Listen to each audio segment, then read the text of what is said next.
ന്യൂസിലേക്ക് എല്ലാ മാന്യപ്രേക്ഷകർക്കും സ്വാഗതം.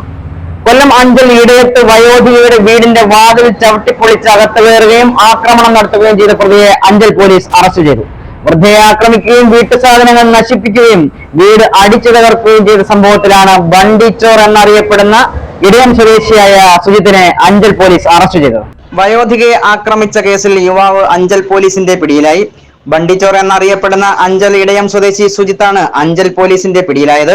മാർച്ച് 13-ാം തീയതിയാണ് സംഭവം നടന്നത്. അഞ്ചൽ ഇടയം സ്വദേശിയായ വൃദ്ധയുടെ വീട്ടിൽ അതിക്രമിച്ചു കയറിയ സുജിത്ത് വൃദ്ധയെ മർദ്ദിക്കുകയായിരുന്നു. തുടർന്ന് വീട്ടിലുണ്ടായിരുന്ന ചെറുമകൻ ഇടപെട്ടതിനെ തുടർന്ന് ഇറങ്ങിപ്പോയ സുജിത്ത് രാത്രിയോടുകൂടി തിരിച്ചെത്തി വയോധികയുടെ വീടിന്റെ വാതിൽ പൊളിച്ച് അകത്ത് കയറി തുണിയും റേഷൻ കാർഡ്, ആധാർ തുടങ്ങിയ വിലപിടിപ്പുള്ള രേഖകളടക്കം വീടിന് മുന്നിലിട്ട് തീ കൊളുത്തി നശിപ്പിക്കുകയായിരുന്നു. വീട്ടിലെ ഫർണിച്ചറുകളും വീടിന്റെ ജനാലകളും പൈപ്പും മോട്ടറും എല്ലാം അടിച്ചു നശിപ്പിച്ച കേസിലാണ് സുജിത്ത് പിടിയിലായിരിക്കുന്നത്. വയോധിക കേസ് നൽകിയതിനെ തുടർന്ന് ഒളിവിലായിരുന്ന സുജിത്തിനെ അഞ്ചൽ പോലീസ് ഇടയത്ത് നിന്നും പിടികൂടുകയായിരുന്നു. കോടതിയിൽ ഹാജരാക്കിയ പ്രതിയെ കോടതി റിമാൻഡ് ചെയ്തു.